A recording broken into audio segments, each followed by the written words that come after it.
De saint Augustin, Sermon 28, Dieu est à tous, Psaume 104, verset 3. Parmi les divins oracles, examinons de préférence, avec l'aide du Seigneur, celui-ci que nous avons entendu, le dernier. Que le cœur qui cherche Dieu soit dans l'allégresse.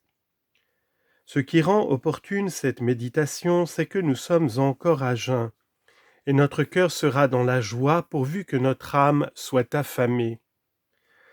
Lorsqu'on apporte sur nos tables des mets agréables, ceux qui ont faim se réjouissent. L'œil qui aime avoir quelque chose d'éclatant se réjouit aussi lorsqu'on lui présente des tableaux où la variété des couleurs et la perfection des traits sont propres à le charmer. Il y a joie également pour l'oreille qui recherche les chants harmonieux, joie pour l'odorat qui court après les suaves parfums. Que le cœur qui cherche Dieu soit donc aussi dans la joie. Il est hors de doute que chacun de nos sens soit agréablement frappé par son objet propre. Le son n'a rien qui charme l'œil, ni la couleur rien qui charme l'oreille. Mais pour notre cœur, Dieu est à la fois lumière, harmonie, parfum et nourriture. Et s'il est tout cela, c'est qu'il n'est rien de cela. Et s'il n'est rien de cela, c'est que tout cela a été créé par lui. Il est la lumière de notre cœur, aussi nous lui disons, « À votre lumière, nous verrons la lumière ». Psaume 35, verset 10. Il en est l'harmonie. Vous ferez entendre à nos oreilles la joie et l'allégresse. Psaume 50, verset 10. Pour notre cœur, il est aussi un parfum. Nous sommes la bonne odeur du Christ. 2 Corinthiens 2, 15. Si en jeûnant vous avez besoin de nourriture, heureux ceux qui ont faim et soif de la justice. Matthieu 5, 6. Or il est dit de notre Seigneur Jésus-Christ lui-même qu'il est devenu notre justice et notre sagesse. 1 Corinthiens 1, 30. Voici la table préparée. Jésus-Christ est la justice. Justice qui ne manque jamais, qu'un serviteur n'a pas besoin d'assaisonner pour nous et que le commerce ne transporte point d'au-delà des mers comme les fruits étrangers. C'est la nourriture que goûte celui qui n'a point le palais malade. C'est la nourriture de l'homme intérieur, et parlant de lui-même, le Christ a dit « Je suis le pain vivant descendu du ciel ». Jean 6, 51. Cet aliment nourrit sans s'épuiser, il se prend sans se consumer, il rassasie la faim sans diminuer. Lorsque vous sortirez d'ici, vous ne trouverez rien de pareil sur vos tables. Et puisque vous êtes à ce banquet, mangez convenablement, mais après l'avoir quitté, ayez soin de bien digérer. C'est bien manger et mal digérer que de bien écouter la parole de Dieu sans la pratiquer. Ce n'est pas en tirer des sucs nourriciers, mais la rejeter avec dégoût comme une nourriture aigre et indigeste.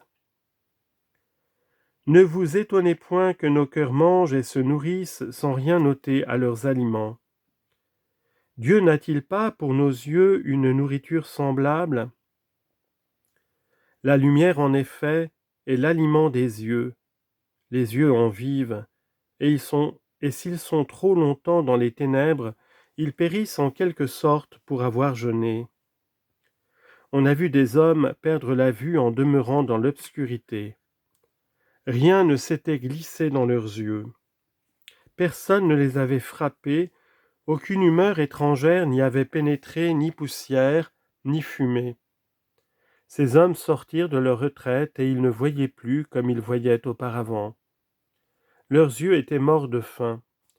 Ils s'étaient éteints pour n'avoir pas pris leur nourriture, c'est-à-dire pour n'avoir pas vu la lumière. Reconnaissez maintenant ce que je voulais vous montrer, savoir Quelle est la nature de cette lumière dont vivent les yeux? Tous la voient, tous les yeux s'en nourrissent, et néanmoins, en servant d'aliment à la vue, la lumière ne perd rien d'elle-même. Deux hommes la voient, elle demeure entière. Plusieurs la voient, elle reste la même. Le riche la voit, le pauvre la voit, elle est égale pour tous. Nul ne la restreint. Elle enrichit le pauvre, elle n'est point pour le riche un objet d'avarice. Est-ce en effet que le plus riche voit plus? Est-ce qu'avec son or il peut supplanter le pauvre et acheter la lumière pour en priver l'indigent? Si tel est l'aliment de nos yeux, que devons-nous penser de Dieu pour nos âmes? L'oreille aussi vit par le son. Et qu'est-ce que le son? Car nous pouvons, par les choses sensibles, nous faire une idée des choses intelligibles. Je parle à votre charité, vos oreilles et vos âmes sont ouvertes. Je viens de nommer deux choses, les oreilles et les âmes, et dans ma parole il y a deux choses aussi, le son et la pensée. Tous deux volent et arrivent en même temps à l'oreille. Mais le son s'y arrête, tandis que la pensée descend au cœur. Considérons le son d'abord, car nous devons lui préférer de beaucoup la pensée. Le son est comme le corps, la pensée est comme l'âme. Aussitôt après avoir frappé l'air et atteint l'oreille, le son expire sans retour, on ne l'entend plus, car les syllabes qui le produisent se succèdent si rapidement qu'on n'entend la seconde qu'après le passage de la première. Et toutefois, quelle merveille dans ce qui passe si vite! Si maintenant, pour apaiser votre faim, je vous présentais un pain, chacun ne l'aurait pas. Vous le partageriez et chacun en aurait d'autant moins que vous êtes plus nombreux. Je vous présente un discours, vous ne vous en partagez point les syllabes.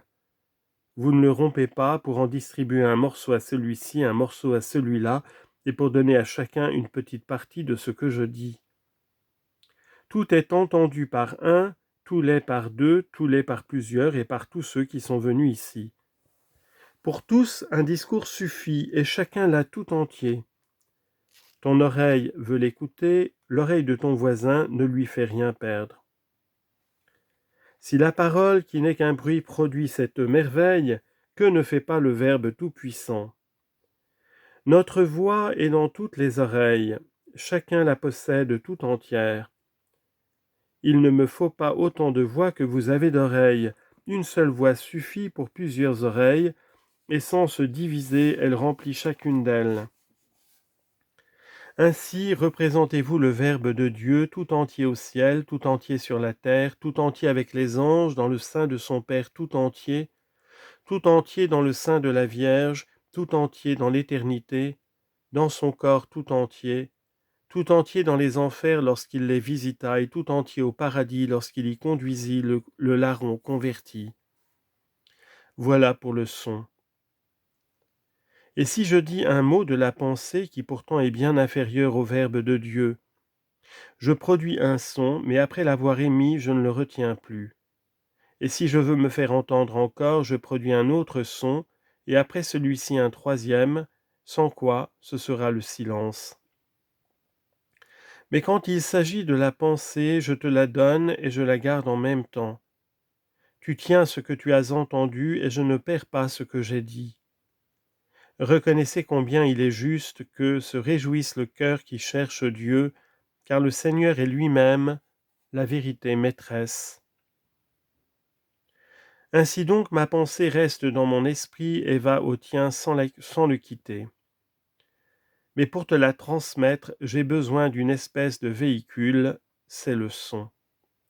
Je le prends, je le charge en quelque sorte de ma pensée, je la sors, je la conduis, je l'amène jusqu'à toi sans la quitter. Si ma pensée peut faire cela avec ma voix, le Verbe de Dieu n'en peut-il faire autant avec son corps? En effet, pour venir jusqu'à nous, le Verbe de Dieu qui est Dieu et vit dans le sein du Père, cette divine sagesse qui demeure immuablement dans le sein du Père, choisit un corps comme la pensée choisit un son, Il se mit dans ce corps et vint à nous sans quitter son Père. Comprenez, goûtez ce que vous venez d'entendre, méditez-en la grandeur et les merveilles, et concevez de Dieu des idées toujours plus grandes. Dieu l'emporte sur toute lumière, il l'emporte sur toute harmonie, il l'emporte sur toute pensée. Il faut désirer Dieu, soupirer après lui avec amour, afin de sentir la joie dans le cœur qui le cherche.